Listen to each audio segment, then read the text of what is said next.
अस्सलाम वालेकुम दोस्तों। बांग्लादेश ने अपने हॉन्टिंग ग्राउंड के अंदर पाकिस्तान का शिकार किया। ये चांस था कि बांग्लादेश पाकिस्तान को शिकस्त देगी। ये वही बांग्लादेश है जो आप कह सकते हैं कि 2-3 माह पहले पाकिस्तान के अंदर हार के गई है, क्लीन स्वीप हार के गई है।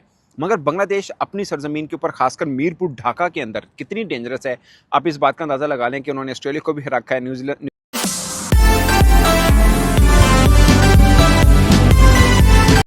अस्सलाम वालेकुम दोस्तों। बांग्लादेश ने अपने हॉन्टिंग ग्राउंड के अंदर पाकिस्तान का शिकार किया। ये चांस था कि बांग्लादेश पाकिस्तान को शिकस्त देगी। ये वही बांग्लादेश है जो आप कह सकते हैं कि 2-3 माह पहले पाकिस्तान के अंदर हार के गई है, क्लीन स्वीप हार के गई है। मगर बांग्लादेश अपनी सरजमीन के ऊपर, खासकर मीरपुर ढाका के अंदर कितनी डेंजरस है, आप इस बात का अंदाजा लगा लें कि उन्होंने ऑस्ट्रेलिया को भी हरा रखा है, न्यूजीलैंड को भी हरा रखा हुआ है। पाकिस्तान को 2 मैच पहले से भी हरा हुआ, 2015 में हम मैच हारे थे इसी ढाका स्टेडियम के अंदर। मगर मेरा यहाँ पे ये नहीं है कि पाकिस्तान टीम ने बहुत कम रन किए। बांग्लादेश के खिलाफ पाकिस्तान का हिस्ट्री का सबसे बुरे रन है ये वाले। इससे पहले पाकिस्तान 127 जो कम स्कोर किए थे वो था। बांग्लादेश के खिलाफ ये पाकिस्तान का लोएस्ट टोटल है। बट मुझे ऑब्जेक्शन सिर्फ एक चीज के ऊपर है, वो पाकिस्तान का प्लेइंग 11 है। मेरा ये मानना है ये मैच आप जीत जाते तो बहुत अच्छी बात है, बट अगर हार भी जाए तो इतना ज्यादा सरदर्दी लेने की जरूरत शायद नहीं है। प्रॉब्लम ये है अभी भी जो रन बने हैं जो सबसे कम है वो भी फखर जमान का अगर कैच पकड़ा जाता तो ये भी शायद उससे भी कम होते हैं। शहबाज अफरीदी थोड़ी बैटिंग कर गया था, बस बैट्समैन तो सारे नाकाम हुए हैं। हसन नवाज चौथी दफा 0 के ऊपर आउट हुए, but he is a wonderful cricketer. मैं ये उनके ऊपर या नहीं, जितने लड़के हैं उनके ऊपर ज्यादा तनकीद करने मैं नहीं करना चाह रहा, बट कल मैंने एक वीडियो की थी, मैंने बताया था कि पाकिस्तान का प्लेइंग 11 क्या होना चाहिए या क्या हो सकता है।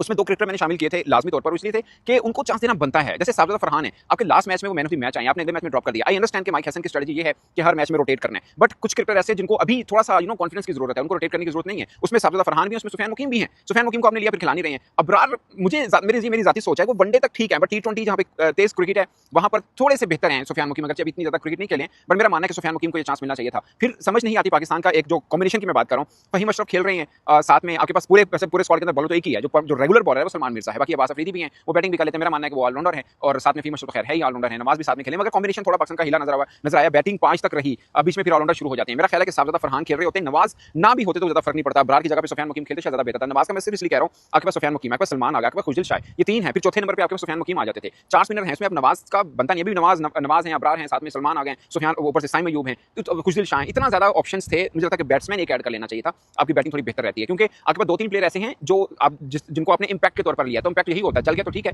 नहीं तो फिर आउट होने के चांसेस भी इक्वल कैरी करते हैं। जैसे Mohammad Haris wicket keeper batsman है, साइम अगरचे थोड़ा बेहतर अंदाज से खेलते हैं, मगर यहाँ पे नहीं ले पाए उस तरह बारी। हसन नवाज का भी अब यही देख लीजिए, चौथी बार वो 0 पे आउट है, but he is good cricketer, मैं ये बात नहीं कर रहा। और ऊपर से सलमान आगा का जो एज ए कैप्टन वो वनडन पे खेलते हैं, वो थोड़ा शिफ्ट चेंज हुआ है। पाकिस्तान के 5 ओपनर हैं, 5 ओपनर हैं, अब सबको आगे पीछे करना पड़ेगा, ये मजबूरी है। मेरा ख्याल है कि आप साबज़ादा फरहान और साइम अयूब के साथ ओपन ज्यादा बेहतर रहता है। फखर जमान कहीं पे भी बैटिंग कर लेते हैं, वन डाउन हारिस रहते हैं, उसके बाद सलमान आगा, फिर फखर, फिर हसन नवाज, फिर खुशदिल शाह, तो ये ऑप्शन बनती है। साबज़ादा फरहान को ड्रॉप करना नहीं बनता, अच्छी फॉर्म के अंदर रन कर रहे हैं और फिल वक्त उनको इस हरीफ के खिलाफ चांस चाहिए। तीनों मैच कराने चाहिए। बाकी रोटेट कहाँ पे होता है, आप साइम रोटेट कर सकते हैं, आप फखर रोटेट कर सकते हैं, आप मतलब नए लड़कों को नहीं कर सकते। नए को सारे मैचेस दें ताकि कॉन्फिडेंस बिल्डिंग रहे, उनको पता हो कि यार भी एशिया कप सर पे है, फॉर एग्जांपल उनको थोड़ी मैच मिले। आप एशिया कप में फिर क्या करेंगे, आप सडन उनको डाल देंगे कि नहीं, आपके रेगुलर प्लेइंग 11 में या अच्छी टीम के खिलाफ तो साबज़ादा फरहान खेलेंगे, तो अब क्यों नहीं आप उनको खिला रहे हैं। और दूसरा सुफियान मुकीम को आई डोंट नो कि टीम मैनेजमेंट इतना ट्रस्ट क्यों नहीं करती। इससे पहले वाले ने भी नहीं किया, अब भी नहीं कर रही उस तरह से, बट मेरा मानना है कि उनको टीम के अंदर होना चाहिए। बाकी पाकिस्तान का लोएस्ट था मुस्तफीज ने चौथी दफा 10 स्कोर से कम के ऊपर अपना स्पेल खत्म किया T20 में, और 2 दफा ऑस्ट्रेलिया के खिलाफ किया, और दोनों दफा जो ऑस्ट्रेलिया के खिलाफ किया उसी शेर बंगला में किया हुआ है। सो शेर बंगला इनका हॉन्टिंग ग्राउंड है बांग्लादेश का। अगले 2 मैचेस भी टाइट होने, अब ये मत समझिएगा कि अब होश पकड़ लेंगे, हम थोड़ा कम बैक कर लिया, ये कर लिया, कुछ नहीं है। वहां पे भी टफ, अगले 2 मैचेस भी टफ हैं।